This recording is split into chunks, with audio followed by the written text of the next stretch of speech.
Yes, ni inkuru y'akababaro, ni inkuru iteye agahinda, ni inkuru ibabaje benshi cyane muri industry nyarwanda. Mu DJ rero uzwi ku izina rya DJ Dizzo, aho yitabye Imana kuri uyu wa 19 Ukuboza umwaka wa 2024.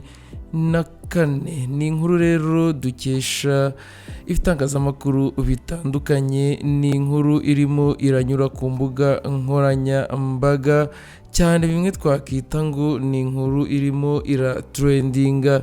Ni DJ Dizzo rero wari umaze igihe ahanganye n'uburwayi bwa kanseri, aho yitabye Imana nyuma y'imyaka igera kuri 2 abwiwe n'abaganga ko atari kurenza muri Nyakanga 2022, ariko rero akaba yarayirengeje kubw'ubushake bw'Imana. Ubu akaba yitabye Imana yaramaze imyaka 2 abibwiwe n'abaganga ko atari burenze iyo Nyakanga 2022. Reka rero turebere hamwe twese icyo uyu umusore w'imyaka 26 yaba azize. Ni amakuru yemerewe n'inshuti y'umuryango we.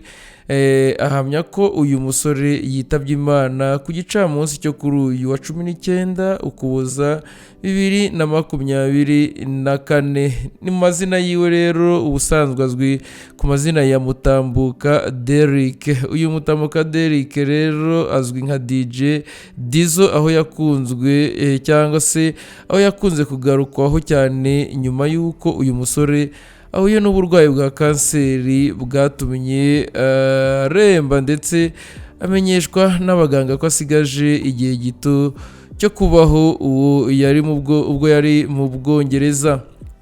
DJ Dizzo rero yasabye ko niba asigaje igihe gito yafashwa kugera i Kigali, akaba ariho arwarira, yanitaba Imana akagwa ku butaka yavukiyeho. Uyu musore rero wari wabwiwe ko azitaba Imana muri Nyakanga 2022, yitabye Imana ku wa 19 Ukuboza 2024 afite imyaka 26 y'amavuko. Umusore rero wari ukiri muto. Ni inkuru rero n'ubundi yakomeje gusakara, aho twagiye tureba tukabona abanyamakuru bamwe na bamwe hano mu Rwanda bapostinga iyi nkuru. Muri bamwe rero bagize ubutumwa batambutsa ku mbuga nkoranyambaga zabo harimo uwo bita Philpida250. Mu magambo ye yagize ati: mbega agahinda, the number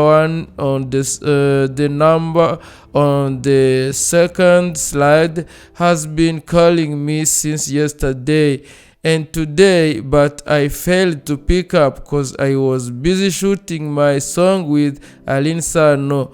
Then lately I called back, and guess what? It's Dizzo who wanted to say bye and sorry. So sad, wallahi. Imana iguhe uko ridashira young man. Ni amagambo rero yanditswe mu rurimi rw'Icyongereza, aho Philpida yavugaga ko hari nimero yari imaze igihe imuhamagara, n'ejo bundi yamuhamagaye ariko ananirwa kuyifata kubera ko yari ari mu bikorwa byo gushutinga amashusho y'indirimbo afitanye na Aline Sano. Mu magambo yiwe rero avuga ko atarazi ko ari DJ Dizzo urimo uramusezera, ariko amurangiza iyi nteruro asaba imbabazi, ndetse avuga ko ababaye cyane. Ni Philpida rero nawe wabashije gukomoza ku urupfu rw'uyu mwana upfuye afite imyaka 26. Ubwo rero yaratuye mu Bwongereza, yaje gutabwa muri yombi akurikiranyweho ibyaha bitandukanye, akatirwa gufungwa imyaka 9. Nyuma yo kwitwara neza rero muri gereza, DJ Dizzo yaje kurekurwa asohoka kwa 23 Ukuboza 2019. Icyakora uyu musore yarekuwe kanseri maze kumuzengereza, atangira gushakisha uburyo bwo kwirwanaho. ubwo rero yari amaze kurekurwa atashye mu Rwanda. DJ Dizzo yavuze ko kuva mu 2018 ubwo yamenyaga ko arwaye kanseri yagiye yiyongera kugeza ubwo yakwiraga ahasigaye hose umubiri wose. Yabwirwaga rero ko asigaje amezi 3 yo kubaho. Iki gihe rero uyu musore yabwiwe ko asigaje iminsi 90, ariko hakaba andi makuru yuko yaba mike cyangwa ikanaba myinshi bitewe n'ubushake bw'Imana. Yavuze ko kandi akimenya inkuru yuko asigaje igihe gito cyo kubaho yagize icyifuzo cyo kurangiriza ubuzima bwe mu Rwanda ariho yavukiye ndetse ari naho yaje kwitaba Imana ari. Umusore rero witabye Imana DJ Dizzo yitabye Imana nkuko mubyumvise afite imyaka 26 azize uburwayi bwa kanseri. Nyuma y'imyaka 2 rero abibwiye yuko yagombaga kuba yaritabye Imana 2022 Nyakanga, ndetse byigeze kuvugwaho kenshi igihe yahabwaga ubufasha, ariko abantu benshi bikagarukwaho kuvuga yuko bibaza impamvu uyu musore yari ataritaba Imana. Ni ibintu byavuzweho cyane rero, ariko yitabye Imana nyuma y'imyaka 2 abwiwe ko yashoboraga kuba yaritabye Imana. Imana rero imuhe iruhuko ridashira. Nakagaruka ni The QuickTimes News, akindi usabwa n'ubundi uretse kureba hasi handitse subscribe ugakandaho twatuba. I don't ever slow up, no I don't take shit. I got no love for the fakeness. If you wanna play tough and wanna hate this, I'll always show up.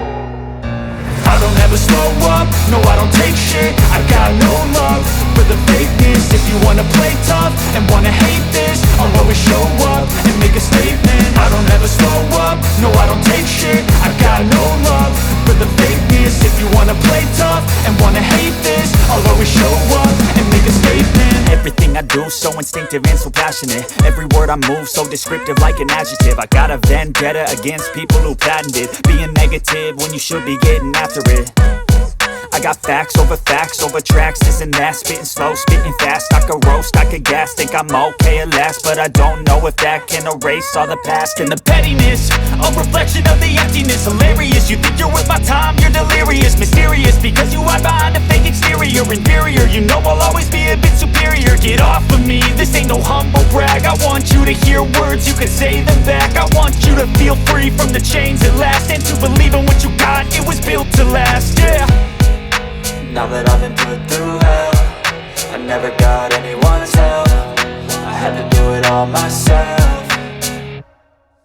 I don't ever slow up, no I don't take shit. I got no love for the fakeness. If you wanna play tough and wanna hate this, I'll always show up and make a statement. I don't ever slow up, no I don't take shit. I got no love for the fakeness. If you wanna play tough and wanna hate this, I'll always show up and make a statement. Gonna learn the consequence of being incompetent. Mental health is confidence, dreams and some honestness.